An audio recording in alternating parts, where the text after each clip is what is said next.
Welcome back, y'all, to Chapter 4, Intuition, the Forgotten Gift. It's me, Mama King. All right. Of course, this is written by Judy G. And this is something I bought years ago. I was going through it. you know, probably trying to pick up on my intuition, or, my intuition, my higher self was trying to tell me something. Yeah, something I forgot about myself, or some knowledge, or something that I knew. I was searching for an answer, or I thought I was searching for something. I didn't know what. So hopefully this book or these readings will help you also to get in touch with your intuition, to answer some questions. Maybe remember a forgotten gift, and that is the name of Chapter 4, Intuition, the Forgotten Gift. Given the advantages we can experience through reconciliation with our intuitive self, it is surprising to consider that the vast majority of society goes through life without ever consciously taking the time to develop a relationship with this aspect of human experience. Preoccupied by the details of daily life, the demands of job, family, and existence in a material world, we have collectively relegated our inner world of soul, spirit, and being to a place of minor importance. We have lost our true identity. Tragically, we are no longer aware that something precious, an essential quality, has been lost to us. Too often, searching for security through material gain and worldly recognition, we have allowed our sense of values to become distorted. Our concepts of quality have been confused with those of quantity. Image has become more important than authenticity. We have become a people without purpose, without origins, and therefore without traditions to guide us on our way. The spiritual path, once recognized as a vocation which added value to the collective well-being of society, has been reduced at the end of our 20th century to an indulgence for the privileged few who can afford it, or else viewed as an escape for the marginal misfits who cannot find their way in a hard and competitive world. We have separated ourselves from nature, from the rhythm of the seasons, and from the very movement of the life flow within our bellies. We live our lives cut off from others, cut off even from ourselves, and we have lost an awareness of the mysteries that once belonged to us as a heritage of our incarnation. Living as we do in a world full of fear, suffering, and sadness, we think it can be no other way. We cannot imagine a world united, a world at peace, a world in harmony with itself. We have, as a people, fallen far from a state of grace. The fall is reflected all around us, every day, in ways both large and small. We have lost our sense of community and fraternity, and maternity. Fraternity and maternity. Others have become threats to us, and we feel we must protect ourselves from their violence, separating ourselves, withdrawing. We have lost our sense of communion. We belong now only to ourselves, and we are far from the God and nature to which we owe our origins. We have lost our capacity to communicate and to offer with our words the gift of who we are. We can no longer share our hearts with others. So much has been lost. So much has been forsaken. In our urge to gain independence and express our individuality, we have made the collective mistake of cutting ourselves off from our roots, from our original source of nourishment. We have separated ourselves from our own hearts, from our own true being. Yet we wonder why we find the world so cruel, so hard, so lacking in heart and soul. As a people, we face a collective crisis, and we can only survive it if we join together in integrity. It says fraternity, but I'm leaning more on the feminine side, the sisterhood and brotherhood, okay? Together, okay? The balance, the authenticity. We must now come back to ourselves. We must re-examine our identities, our origins, our destinies. We must contemplate why we have become so separated from ourselves, so cut off from others, so alienated from nature, from God, and from the source. We must heal ourselves from our past traumas and create the possibility within ourselves for reconciliation. A reconciliation, above all, with our own being. Why is intuition non-functional? When we consider intuition as a non-functional capacity, we face the image of a human being advancing through life without reference to depth or essential being. Given a restricted access to inner resources and qualities fundamental to well-being, as well as a lack of an essential inner integrity, it is no wonder that so many people suffer from chronic depression, sadness, and despair. The roots of human alienation, of separation from original nature and essential being, can perhaps be traced back to the mythological fall from the grace of God and the misadventures in the Garden of Eden. The well-intentioned but badly executed search for self-knowledge has led us farther and farther from the essential truth of ourselves. At the same time, since we have answered many questions about the structure and nature of the physical universe, there are evident advantages to the search for understanding embarked upon so long ago. We need not go back so far in time, however, to explore what caused us to become so alienated from our intuitive selves. We need only look at life and the traditions by which we live it today, in today's world, to find an explanation for the terrible fragmentation of our inner potential and integrity. The birth experience. For the majority of infants born into the modern world, birth is a violent experience. The process of labor and childbirth has always been something of a physical trauma for both mother and child. But in natural circumstances, a few days of rest and recuperation restore both mother and infant to normal physical, emotional, and psychological good health. The natural stress of labor and childbirth is a stress that babies are equipped to manage. The atmosphere into which newborns are delivered, however, is all too often cold, clinical, and noisy. Babies taken from their mothers, umbilical cords swiftly cut and tied, are obliged to breathe instantly, with no transition time to adapt their lungs to the cold air by which they are suddenly surrounded. Whisked away, they are suctioned,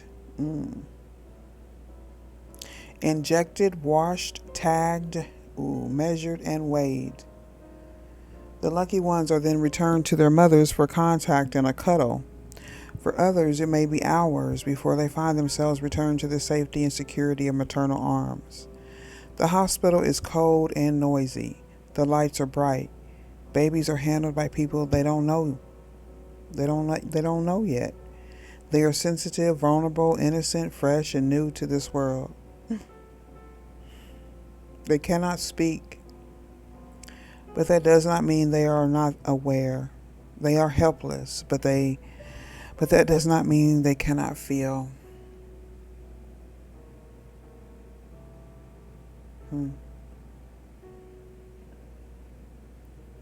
In fact, babies feel everything that is happening to them.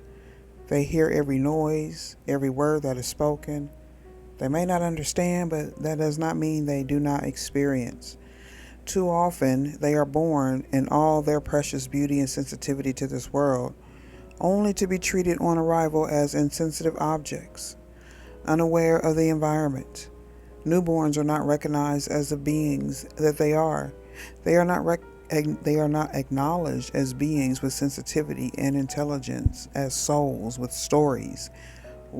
They are not recognized for who they are beyond their newborn bodies. For this reason, the suffering in their beings will be terrible. It is only because of the environment they are born into, because of the quality of welcome the babies receive, that birth is experienced as something violent. If in the first precious hours of life the being of each newborn is not recognized, acknowledged, and nourished, how can we expect the child to harbor this aspect of self intact? If we do not recognize the being in children and help them to maintain this essential and integral reference to themselves, they will surely forget who they are, as we have forgotten and as our parents have forgotten before us. The body, respiration, and energetic blockages. The way we come into this world is indelibly marked on us and within us. Many human beings never fully recover from the original trauma of their birth experience.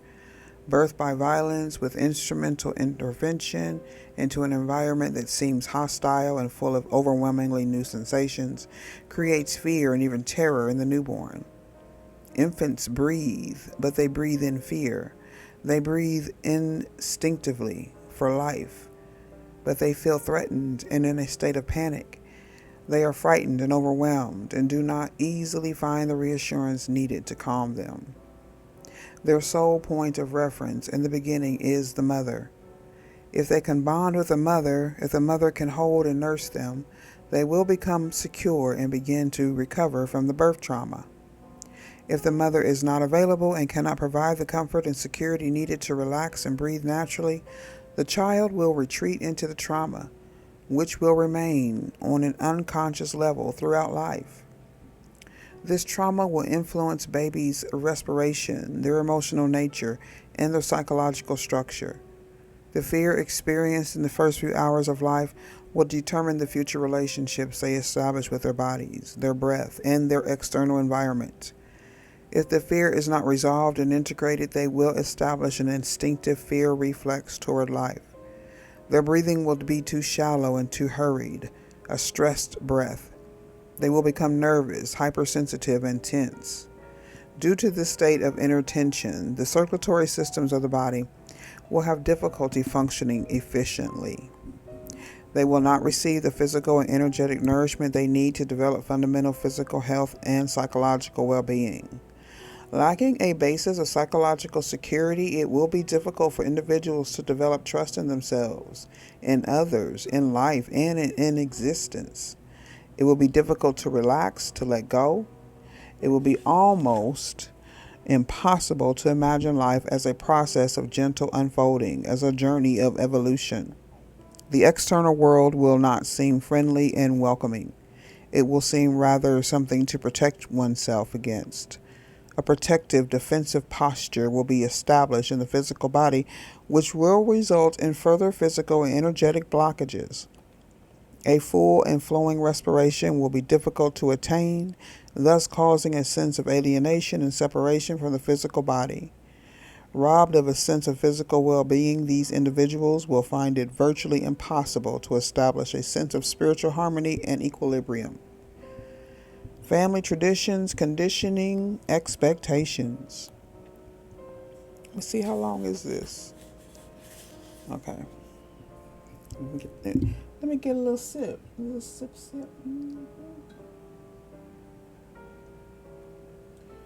Okay, so don't forget to hit that like button if you're enjoying this so far, okay? So, family, traditions, conditioning, and expectations. We are subjected from birth to a whole host of paternal expectations, projections, and behavioral programmings that influence both our social development and our fundamental sense of ourselves. We are molded by the ideas of our parents. We unconsciously conform to their expectations of us, behaving as they wish and accepting the limits they impose upon us. We are raised to perceive the world through their eyes and in relation to their personal experience. Very often, during adolescence in particular, we feel we must fight against the family to gain the right to discover, explore, and assume our proper originality. We are obliged to reject the traditional male-female stereotypes imposed by social conditioning in order to discover who we really are, to move beyond the definition given to us by the sex of the body into which we are born. My volume went up real loud or something, I don't know. Regardless of their good intentions, our parents often make us feel imprisoned within their value system. Regardless of their love for us, they limit us by their conceptions of who we are and what we are capable of. If we stay within the confines of family traditions, we have a tendency to unconsciously reproduce the lives of our parents. That's called like generational bondage, okay? Adhering to the standards expected of us, we maintain a certain security. Yeah, the familiar. By making this choice, however, we do not give ourselves the opportunity to discover our true potential and then develop it, okay? Lifestyle. We are not taught to give importance to our spiritual well being, nor are we taught how to nourish our relationship with nature and light. From a very early age, we are conditioned to search outside ourselves for nourishment, entertainment, attention, and exchange. We are not taught to reflect, contemplate, and meditate. We are not told that we can find the answers to our questions within ourselves in the stillness of our deeper being. Our lives are organized in such a way that we do not find the time to take care of ourselves. We take care of the family, of work, of the house. Afterward, too often there is no time left for other things. At the end of the day, we fall asleep exhausted, and the next morning we begin again. We do not find the time to prepare nourishment that is balanced and wholesome, and so we become tired, drained, and discouraged. We are stressed. There are too many details to attend to, too much noise, too much violence and abuse. We cannot breathe. We need to renew ourselves in nature, but we do not have the time because there are too many other important and pressing things we must take care of first. We are caught in the trap of doing and having, and we are all caught in it together. We do not give ourselves the right to experience being, and so the cycle of stress continues to turn, and we turn with it. Trapped and going nowhere. That's Eight of Swords energy. So we have the rational mind and belief systems, okay? We do not find the answers we seek by thinking. Thinking is another series of cycles bringing us back to our point of departure. Because of our dependence on the rational, logical mind and our belief that it is the only mind in which we can have confidence for solving problems and arriving at solutions, we propel ourselves deeper and deeper into despair. That's the masculine energy. We have collectively conditioned to give priority to the logical mind in all matters. We were trained for hours and hours at school to be rational and logical. We were taught to use our rational minds and to believe in logic, evidence, and scientific reasoning. We were conditioned to neglect the creative hemisphere of our brain. We were punished for daydreaming, for relaxing our concentration and allowing our imaginations to function, which is the feminine energy. We were taught to believe that our personal value to society was largely determined by our scholastic capacity. Between the pressures of school and the conditioning of the family, by the time we reach puberty, we have been programmed to accept belief systems about ourselves from which we will probably never escape as long as we live. Educated, not if you tapped in over here and you do the work. Educated, socialized, and then integrated into the system of modern daily life. We're here to change. We're here to change things. We are the change. We live our lives the best that we can, using whatever resources we can find within us to help us through the difficult times of questions, doubts, and mental depression. Now we're going to talk about religion and traditional archetypes. Many of us without religion, not because we were not born to it, but because the religion we were born into has not satisfied our criteria for what we feel religious experience should or could be. The Christian God, whether Catholic or Protestant, and Anglican or Methodist, can hardly be considered a readily accessible God. If we follow the teachings of our churches, we must submit to the meditation of priests in order to have access to his presence, guidance, and wisdom. The interpretations given to the teachings of Christ by the church have taught that we, as a people, are impure, tarnished, and sinners by our very human nature, which never made any sense to me. But anyway, they teach that the physical body and our desire for pleasure are devilish temptations, taking us away from God and leading our souls to certain peril.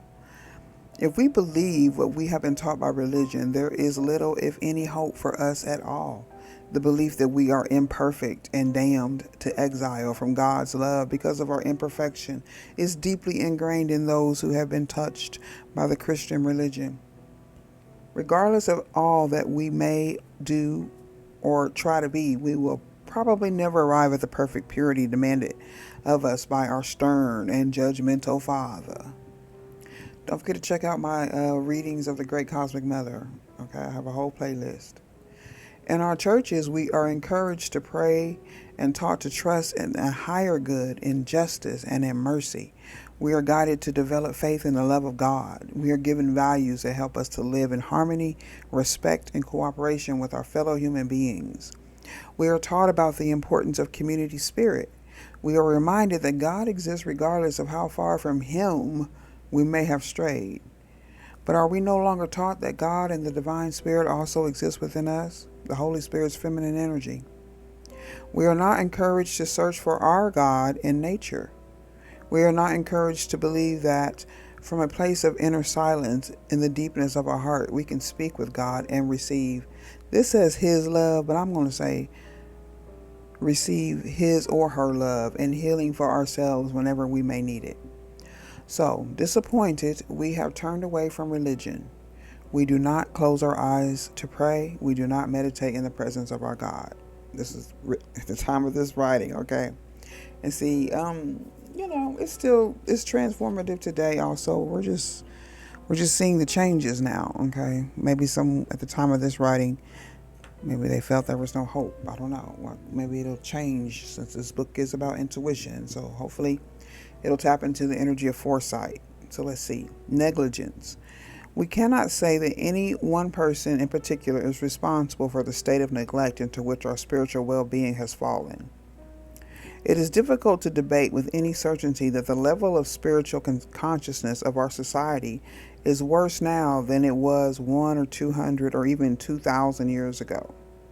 Certainly, we cannot reasonably hold our parents, our teachers, or our obstetricians responsible for the fact that we cannot organize our lives in a manner that will ensure our ongoing personal and spiritual evolution.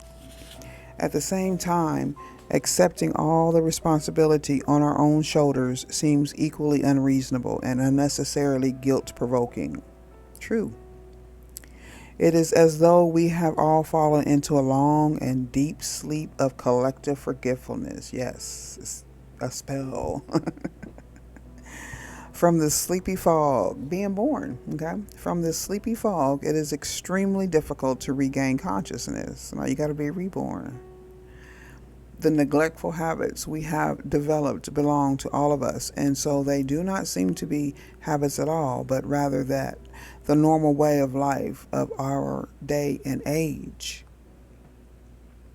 Like, the way things are written in the scriptures, like being reborn of the Spirit, the Holy Spirit, the divine energy, divine feminine energy, whether you're a man or a woman, okay, just possessing that nurturing, a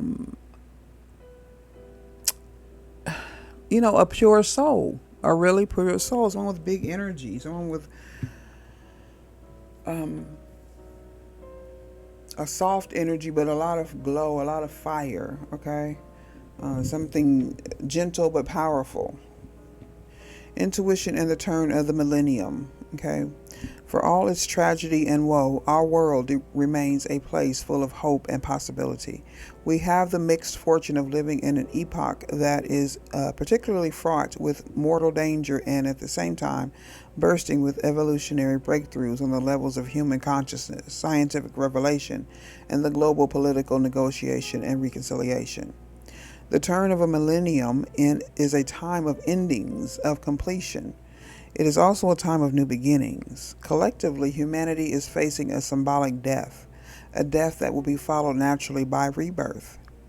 Individually, we are experiencing a process of alchemical transformation in our inner worlds of thought and feeling.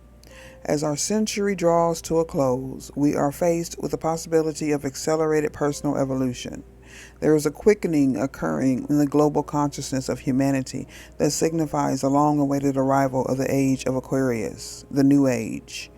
Perhaps it is not arriving as we might have imagined it, but it is arriving nonetheless. We are all present and being whisked away by its coming. The effects of the acceleration are felt most strongly in our inner world, in the world of our consciousness. It is an epoch of insights for revelations and for breakthroughs. We are being offered the possibility of liberating ourselves from illusion, limitation, and unnecessary suffering. We find ourselves faced with the choice of greater individual freedom. Reconciliation within ourselves and with our loved ones becomes an imperative rather than a preference. Internally, we are transforming. We are becoming more sensitive, more perceptive. Our scale of values is shifting. We are searching for the meaning of quality and trying to rediscover our lost integrity. There is hope for our humanity.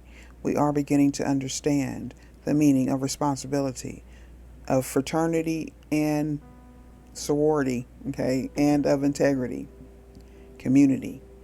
Thanks to the epoch of which we are all a part, humanity will eventually give birth to a new philosophy of life, and that's where we are now. And within this philosophical framework, intuition will have a place of importance, a place of value, and a place of respect. Individuals will be encouraged to develop their intuition, to listen to their feelings, to follow their inner guidance.